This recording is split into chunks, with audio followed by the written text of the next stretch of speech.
আজকে একটা নতুন টপিক করবো। তো যে টপিকটা করবো সেটা জানার আগে তোমাদেরকে আমি জিনিস দেখাচ্ছি। এগুলো কি পাথর, এগুলো দিয়ে কি হয়?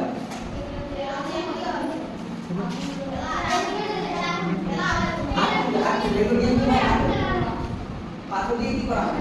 বড় বড় কি করা হয়? পাথর দিয়ে আগুন জ্বালানো। আর কি করা? এখন জ্বালানো হয় পাথর দিয়ে আগুন। এগুলো দিয়ে আগুন কি করা হয়? খেলা হয়, পাথর দিয়ে খেলা হয়, পাথর দিয়ে ঘর বাড়ি তৈরি করা হয়, তাই তো? কিন্তু এই যে পাথর, এই পাথর দিয়ে এখন তোমরা এই যে বিভিন্ন শাকসবজি বলো আবার মাংস বলো এগুলো কি দিয়ে দাও?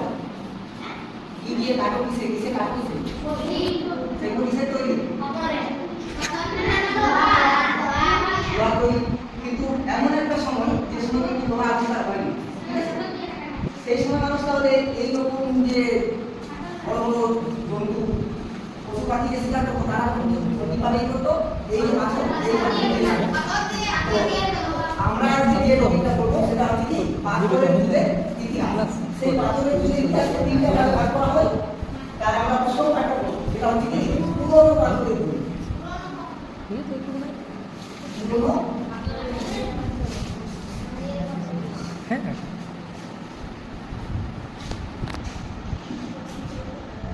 এরপরে পুরনো পাথরের যুগ। হঠাৎ স্যার বলতে পুরনো পাথরের যুগ বলবো, যুগ বলছো তাহলে যুগটা কোন সময় থেকে সেটা আমাদের জানতে হবে, কোন সময় থেকে পুরনো পাথরের যুগ শুরু হচ্ছে, তাই তো? তাহলে সেটা জানার জন্য একটা আমরা চার্টের মাধ্যমে দেখে নেবো যে পুরনো পাথরের যুগটা শুরু কোন থেকে হচ্ছে। ঠিক আছে, সবাই কিছু করতে জানো? দেখা তো বুঝে যাচ্ছ? একদম দাঁড়াও, তুমি দাঁড়াও, দাঁড়াও দাঁড়াও দাঁড়াও, কি লেখা আছে বলো? যুগ লেখা আছে পাথরের যুগে, তারপর সময় সীমা, মানে পাথরের যুগ, পাথরের যুগটা কোন সময় মানে শুরু হয়েছিল সেটা আমরা বলবো। তাহলে দেখো প্রথমে লেখা আছে, আমি তোমাদেরকে বললাম যে তিনটা ভাগ, একটা কি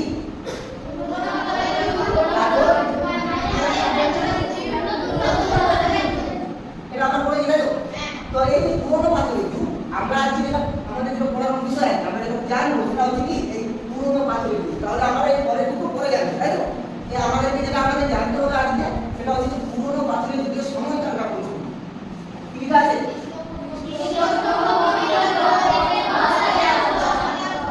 এই রকম করে বলতে হবে না, সবাই সময় বলতে হবে না, একদম করবো। কি বলো?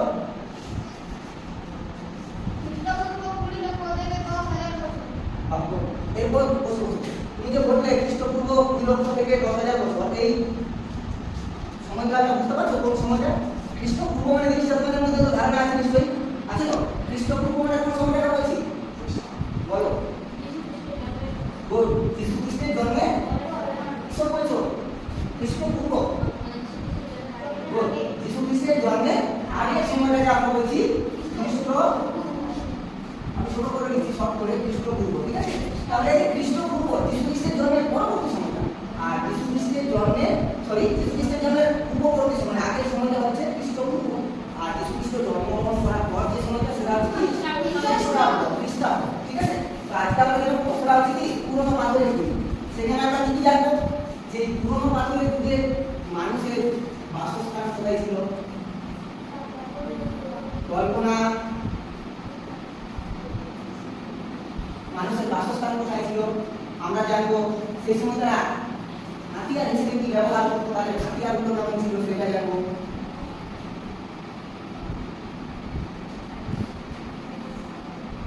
আমরা জানবো তাদের জীবনযাত্রা কেমন সেটা জানবো। সাথে সাথে আমরা জানবো যে তারা সেই সময় কিভাবে শিকার করতো সে বিষয়টা জানবো। ঠিক আছে, তো তাদের জীবনযাত্রা, তাদের বলতে কাকে? আদিম মানুষ বলতে কোন সময়কার মানুষদের, কোন সময় আমরা বলছি সেটা বলবো। আদিম মানুষ এই তো সবাই তো আদিম মানুষের মধ্যেই করছে, তাদের জীবনযাত্রা এটা আমরা জানবো। ঠিক আছে, তো প্রথমেই আমরা জানবো যে আদিম এই যে পুরনো পাথরের যুগের মানুষের বাসস্থান। এই যে আমরা কোথায় কোথায় বসবাস করছি, এখন আমরা কোথায় আছি? ঘরের মধ্যে আছি। অপরে বৃষ্টি যদি করে আমরা বৃষ্টি পাবো কি? পাবো না। তাহলে তাহলে সেই সময় মানুষ কিন্তু এইরকম এই যে বিল্ডিং, এই ঘর বাড়ি এরকম কিছু ছিল না। সেই সময় মানুষ কোথায় থাকতো? খোলা আকাশের নিচে গুহাতে থাকতো। খোলা আকাশের নিচে থাকতো, গুহাতে থাকতো। সেই সময় কিন্তু মানুষের মধ্যে এখনকার মতো যেরকম চারমিনার বিল্ডিং তৈরি করা হচ্ছে পিলার দিয়ে, সেই রকম ভাবে কিন্তু তখন থাকা অসম্ভব ছিল। অসম্ভব ছিল বলে সেই রকম তাদের মানে কি বলবো ব্রেন বুদ্ধি সেরকম ভাবে তৈরি হয়নি। কিভাবে ঘর বানিয়ে থাকতে হয় সেটা তাদের মধ্যে উদ্ভব হয়নি। ঠিক আছে, তো তাহলে মানুষের বাসস্থানটা আমরা কি জানলাম যে তাদের বাসস্থান তাহলে কোথায় থাকতো? তারা খোলা আকাশের নিচে, খোলা আকাশের নিচে বাদ বলতে থাকতো। তাই তো বলতে থাকতো।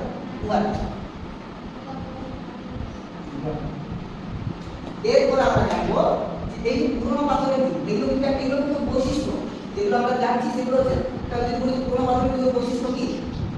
আমরা কি বলবো যে সেই সময় মানুষ কোথায় আমাদের মতন এখন যেরকম ঘর বাড়িতে আছে সেরকম ঘর বাড়িতে তারা থাকতো। ঠিক আছে, তারা খোলা আকাশের নিচে কোথায় থাকতো? গুহাতে থাকতো। ঠিক আছে, এরপর আমরা এখন আমরা কি করি? খাদ্য উৎপাদন করার জন্য কৃষিকাজ করি তো, ধান লাগাই তো, সবজি লাগাই। তখনকার মানুষ কিন্তু এগুলো জানতো না। তাহলে তখনকার মানুষ কি ছিল?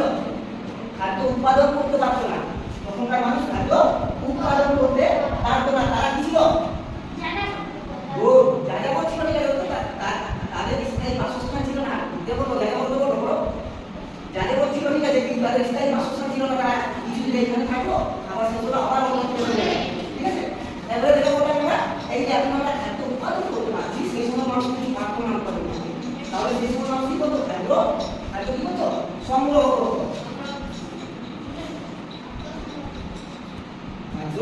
সংগ্রহ করতো বলতে পশু শিকার করতো, গাছের ফল তুলে খেতো। এখন যেরকম আমরা ঘরে রান্না করে খাই সেরকম ভাবে কিছু সময় ছিল না। যদিও আমরা দেখবো যে আগুনের ব্যবহার এই পুরোনো পাথরের যুগের একদম শেষ দিকে। ঠিক আছে, মানুষ পাথর বলতে আগুন জ্বালাতে শিখছে। ঠিক আছে, এরপর আমরা দেখবো কি যে হাতিয়ার। তাহলে এই পুরোনো পাথরের যুগ, এই সময়কার হাতিয়ারগুলো কেমন ছিল এটা আমরা এখন দেখবো। এই সময়কার হাতিয়ারগুলো ছিল এইখানে ছোট সাইজের আছে। ঠিক আছে, এখানে ছোট সাইজের দেখতে পাচ্ছ সবাই? ইংরেজিতে লেখা আছে, আমি বাংলাতে বলে দিচ্ছি তোমাদেরকে, তোমাদের বুঝতে সুবিধা হবে। হ্যান্ড এক্স, তাহলে এখানে কি লেখা আছে বলো? সবাইকে বলতে তো পারবো না, এক একজন করে বলো। তুমি বলো তুমি। Tools of old storage. Tools মানে কি? যন্ত্রপাতি। তাহলে ওল্ড মানে কি? পুরোনো পাথরের যুগে কিরকম যন্ত্রপাতি বা হাতিয়ার কিরকম ছিল। এইখানে দেখা যাচ্ছে কি এখানে ছোট আকারে আছে, কিন্তু এগুলো ছোট আকারে নয়, এগুলো বড় আকারে ছিল। পুরোনো পাথরের যুগের হাতিয়ারগুলো ছিল বড় আকারে। মডেলের মধ্যে বড় তোমার কি কি গুণ বলছো বলো? কি বলছো বলো? কিছু তো বলছো বলো, আমাকে বলো। তাহলে আমি প্রশ্ন করবো কি, এই যে দেখতে পাচ্ছ প্রথম কি লেখা আছে বলো? কি বলো বলো? কি লেখা আছে বলো? হ্যান্ড এক্স, যেটা বলছে কি হ্যান্ড মানে কি? আমরা এখন মাংস কি দিয়ে কাটি? দাউনি দিয়ে, পুরো দিয়ে, তাই তো? সেই সময় মাংস কাটা হতো এইটা হ্যান্ড এক্স দিয়ে। ঠিক আছে, এটা দিয়ে মাংস যে ওই যে হাড়গুলোকে এটা দিয়ে কাটা হতো, যেটা বলা হচ্ছে স্ক্রেপার। ঠিক আছে, আর এই যে চপার এটা কিন্তু বড় আকারের ছিল। এখানে ছোট আকারে আমি দিয়েছি, ধরনটা এরকম নেই, কিন্তু এটা বড় আকারের ছিল। এইটা দিয়ে কি করা হতো? বড় বড় জন্তুকে জায়গাতে মারা হতো। তাহলে চপার দিয়ে কি করা হতো? বড় বড় জন্তুকে মারা হতো। ঠিক আছে, এরপরে এগুলো তোমাদের দেখো হাতিয়ার একটা ছোট একটা যেমন হাতিয়ার ছুরি কি মনে হচ্ছে? মসৃণ না এগুলো কত? এগুলো দেখো, তাহলে আর সবাইকে দেখো, সবাইকে দেখো, তাহলে এগুলো মনে হচ্ছে যে এগুলো খাবো। আস্তে আস্তে আস্তে কি করবো? প্লেন লাগছে কি? এটা দেখো প্লেন লাগছে না। এগুলো ছাগল জানা কি? ছাগল কিছুর মতো যারা চোখে দেখতে পায় না তাদের এই যে লেখা আছে টুলস অফ ওল্ড স্টোরেজ, এটা যারা চোখে দেখতে পায় না তারা এরকম করে হাতে নিয়ে করে এবং তারা অনুভব করে তারা বুঝতে পারে। মুখে দেখতে পারো, তুমি কি করবে? যারা চোখে দেখতে পায় না তাদের জন্য। আর এইটা কি দেওয়া আছে? যারা চোখে দেখতে পায় না, মানে শুধুমাত্র যারা চোখে দেখতে পায় না তাদের জন্য না, যারা তোমার চোখে দেখতে পায় না, শুনতে পায় না, সবার আর এই যে এটা কেন দেওয়া আছে, এটা আমি এই যে পড়াচ্ছি, আমি যে পড়াচ্ছি, যারা শুনতে পায় না আমি পড়াচ্ছি, এবার আমার পড়া এখন যে চোখে দেখতে পায় না সে তো বাড়িতে গিয়ে এটা একসাথে করে দেখতে পায়, ঠিক আছে? তাহলে এটা যারা চোখে দেখতে পায় না তাদের জন্য এটা আমি পড়া, ঠিক আছে? ঠিক আছে, তোমাদেরকে আমি এতখানি প্রশ্ন করি, তাহলে পুরোনো পাথরের যুগ, এই পুরোনো পাথরের যুগে সময়কালটা কত বলো? পুরোনো পাথরের যুগের সময়কাল কত বলো?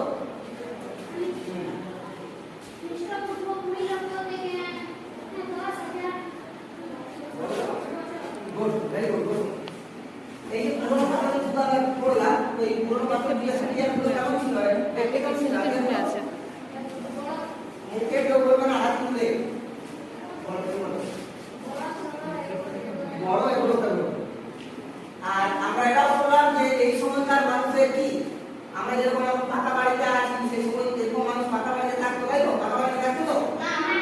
পাকা বাড়িতে থাকতো না, হাত তুলে তারা আমাদের তারা কোথায় থাকতো? মেয়েরা বলবে, কি বলো? গাছের তলায়, ভেরি গুড, বা গোয়ার মধ্যে, ঠিক।